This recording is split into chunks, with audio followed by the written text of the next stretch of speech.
How's it? Strange times, strange times. So a friend of mine sent me an article yesterday around grief, and it really hit or struck a chord for me because essentially the article is around the fact that we as a globe and every single one of us individually and collectively are going through a grief process at the moment, which is quite empowering actually because it really gives permission to really feel into and lean into the discomfort of what's happening at the moment, just allowing that process to happen as it needs to, because we need to feel in order to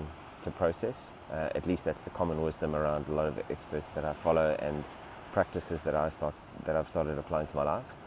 But that also those moments of distraction, like a little bit of a Netflix binge or 5 o'clock happy hour glass of wine, those sorts of things, just give us those little bits of a break in order so that we can kind of integrate this complete discomfort around the fact that we're mourning the end of or the death of our lives the way that they were, that nothing is going to be the same after we come out of this, and any reality seems possible. It really does seem like the world has got a cancer diagnosis, yeah, I just find that quite empowering actually, that we are going through grief, which means that, you know, allowing or for me at least, you know, going through the fear and the frustration and the injustice of like what's happening to other people, what's happening to myself, what's happening to everyone around the world is like worthy of feeling into and processing, and then also giving ourselves the kind of gap or the distraction or the little brief holidays of you know, watching a Netflix series, just so that we're able to give a breather or breathe into you know, what's happening and the changes that are happening within us and to our society. A friend of mine, Con Burtish, who does similar work to me around supporting people through cancer, uses the same kind of sciences that I use, which is psychoneuroimmunology, epigenetics, and the placebo effect. But he uses, his big thing is creativity, and he has this cool thing around the most dangerous club in the world are people who've gone through cancer and come out the other side. And why they're the most dangerous club is that they're not scared of death anymore. Because what I find is that people who go through cancer, or because I'm so curious about it, having gone through it myself, you either kind of come out of the back end of it in one of two ways. So one is that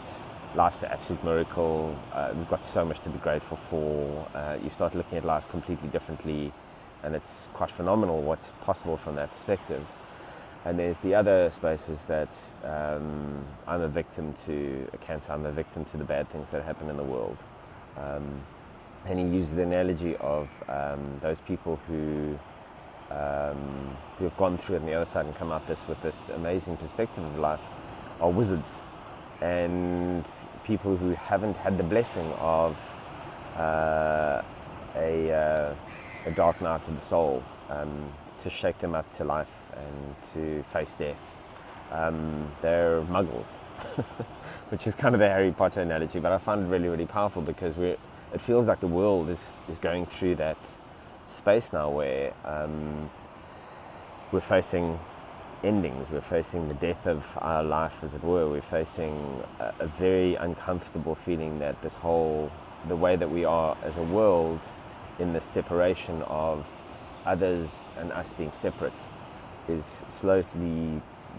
or is being very confrontational around that is quite bullshit, and that we're all in this together, and that there's something in our society that's kind of made us sick, but that could be really powerful, because we can come out the other side like wizards essentially and be able to make changes that are needed in order for us as individuals to have better well-being, to have better health, to have a better way of kind of engaging with others, to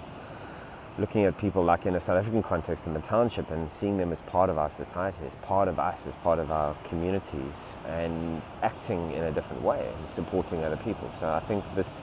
could be a phenomenal opportunity of us as a world to see each other as part of one family. And as corny, as hippie as that sounds, I think it's friggin' important. I think it's the most important thing we can get from this whole thing, because I'm starting to see some really amazing little things happening where people are connecting, supporting one another, and there's this sense of community. And South Africans are phenomenal when they are pushed into a corner. We can be incredible, and I think we've got the potential to be able to kind of really draw together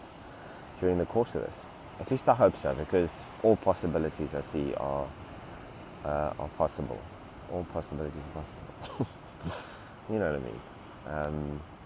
But yeah, I just really, if there's anything that I've learned from this whole, from my experience and the work that I've done and grief, it's that leaning into it's very powerful, but also giving yourself a huge amount of compassion to be able to, like, watch Netflix until you're capable of facing what the potential of this could mean for you and for your family and for South Africans and for the planet. I think being gentle with yourself is the most important thing that we can do, and also feeling into the uncomfort as well. I hope that helps.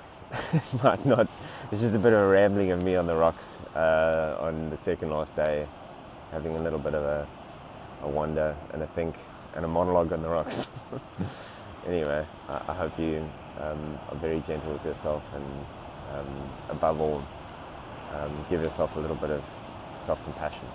during this time. I think it's the biggest thing, and reaching out to the extroverts in your